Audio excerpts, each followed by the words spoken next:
It's a pure badass cinema experience. Hey, what is up my good people? Okay, baru saja lepas menonton filem Predator Badlands. Ya, dan filem ini aku boleh katakan bukannya filem Predator Badlands. Bukan.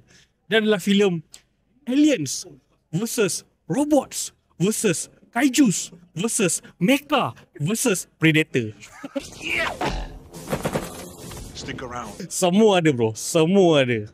Tinggal nak masuk sebelum hujung-hujung tu versus Mandalorian pun. It's a pure badass cinema experience and creature feature yang sangat-sangat menarik, sangat-sangat menyeronokkan untuk ditonton di pawagam. Itu dia. Yang first paling aku suka sekali adalah of course Elle Fanning. Dia bukan Elle Fanning je, dia Elle Fanning. Dia macam kita dapat Elle Fanning yang separuh, kita dapat Elle Fanning yang satu, kita dapat Elle Fanning yang dua.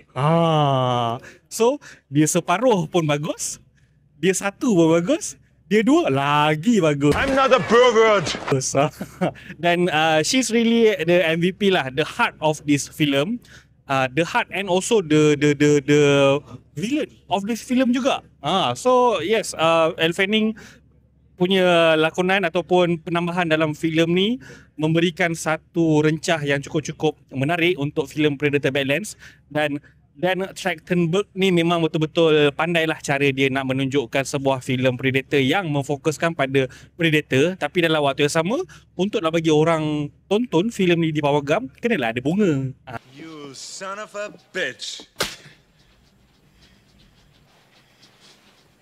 Dan bunga tu adalah Elle Fanning lah. Kau dapat dua sisi Elle Fanning yang sangat berbeza dalam filem ni. Dia sebagai android pula tu, sintetik dalam filem ni, iaitu sejenis robot sintetik daripada Weyland Yutani, dan dengan rambut putih dia, dengan dia punya karakteristik dia yang sangat-sangat childish. Memang betul-betul rasa macam waifu material lah. No wonder lah Hideo Kojima pun boleh snatch dia kan untuk game dia. Yeah. And then second thing yang aku boleh puji adalah the whole creature feature element dekat dalam filem ni. Enough talk. Dan dia punya creature tu is not really just macam Predator saja, bukannya pada kaiju dia, pada karakter-karakter binatang-binatang dia. The planet itself, planet Jenna dalam ni, di mana Predator ni yang bernama Deck datang.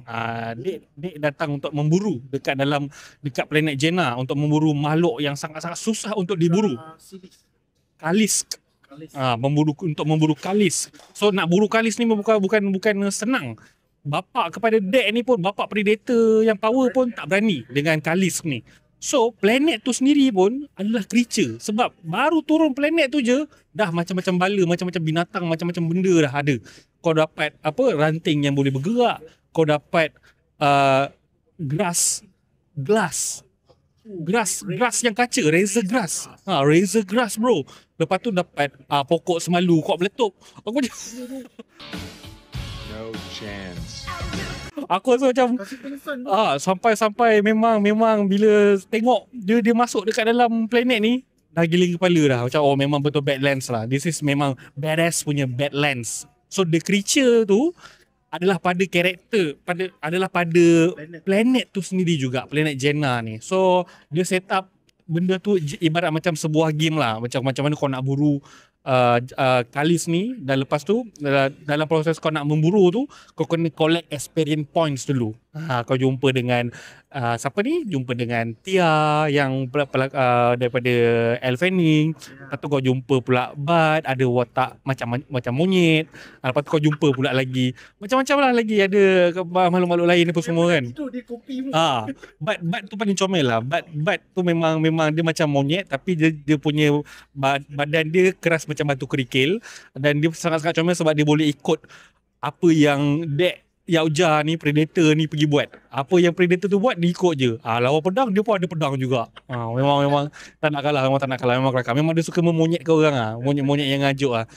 And then yang ketiga, aku perlu puji dan aku perlu bagi kredit untuk dia ni, iaitu Dan Trachtenberg sendiri. Dia mengarahkan filem Prey dan juga filem Killers of Killers dan juga filem Predator Balance ni.